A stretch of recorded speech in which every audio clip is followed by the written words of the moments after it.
Na, szia! Nagyon örülünk, hogy itt vagy Tatabányán, itt vagytok. Milyen volt a koncert? Nézzétek, 5 órakor felépni azért nehéz meló, még világos van. Tegnap volt egy kibaszott erős nap, és ilyenkor azért visszahozni őket az életbe kemény. Vágták a számokat, nagyon jó érzés volt. Sokszor elmondtad, hogy Tatabánya, ezt ezúton is köszönjük egyrészt. Másrészt vannak itt barátaid. Mesélj! Rengeteg. Figyelj, az a sztori, hogy még amikor a Hősök megalakult, akkor a Sziszkáékkal csináltunk dalt, akkor voltak nagyon a Finucciz, nagyon menő csapat.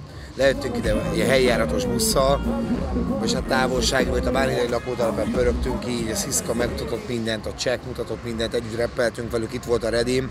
Óriási dolog volt, azóta barátok vagyunk. Sziszkának végigkísértük a pályafutását azóta, ami történt szólóba.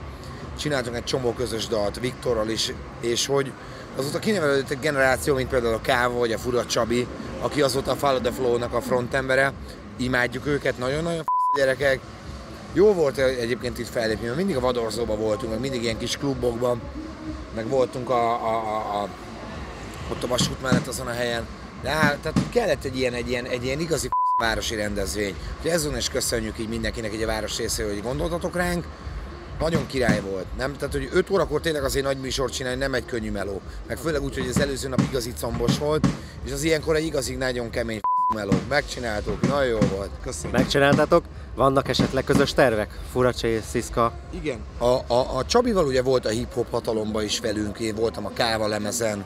Sziszkával csináltuk a szófelkeltőt, a nosztalgiát, most csináltuk az ERAP-t, akarunk új dalokat. Jó dolog azért, hogy ennyi év után is úgymond, tehát hogy nem csak az a szakmailag vagyunk, hanem hogy emberleg is azért köthetőek vagyunk egymáshoz. Tehát képzeld, a múltkor Sziszkáiknál ott voltunk, így a kedvesével, tök jól eldumálgattunk, elbarátkoztunk, beszélgettünk egy csomó dologról. 15 év telt el, mióta megismertük egymást, nyilván az ember megváltozik, azok még a 10-es évei vége, aztán 20-as évei, 30-as évei, és az emberi kapcsolatok mindig nagyon-nagyon fontosak. És itt van például egy másik barátunk, Kenzi, Fubu, akivel graffiti sztorikról beszélgettünk, itt voltunk itt a Selfalnál régen, akinek itt kihozta a gyermekét, szóval ezek óriási dolgok. Toljuk a magyar hip-hop szekerét egyébként, mint Hősök, és mindig vannak terveink, mindig akarunk valamit csinálni, mindig hozzá akarunk valamit tenni. A tortából kicsit kivenni egy kis szeletet, de amennyit kiveszünk, az vissza is tesszük. Ez egy mottónk. És ezek emberileg is nagyon fontos dolgok. Itt egy csomó barátunk, beszélgettünk felvidékiekkel. Vannak, akik Pétfürdőről jöttek ide a szülőfalumból, ezt nem akarom elhinni. Nagyon jó érzés. Örülök neki. Nagyon sok mondani valója van a számaitoknak. Van egy szám, amiben elhangzik, hogy ha már csak egy sikerül a 10-ből, igen, akkor már megérte. Így van. Ha 10-ből egy változik, szerintem már megérte. Haladni a korral, de a múltat mindig tisztelni. Ez a Hősök recept, jegyezze meg mindenki. Ez egy ilyen pozitív ászpoétika, tehát mindig akarunk egy kicsit jobbra törekedni, mindig az ember dolgait előre akarjuk vinni. És hogyha egy tömegből egy kis ember számot megváltoztatunk jó irányba, az nagyon jó, mert akkor valahogy a társadalom jobb lesz. Tehát amellett, hogy szórakoztassunk mindenkit, legyen egyfajta hivatás és küldetés tudatunk, hogy jobb legyen.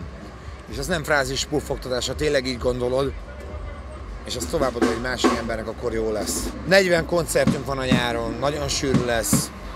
Most még innen megyünk tovább Püspökladányba, de nincs vele probléma, megcsináljuk. Nincs megállás. Nincs megállás. Köszönjük szépen, hogy itt voltatok.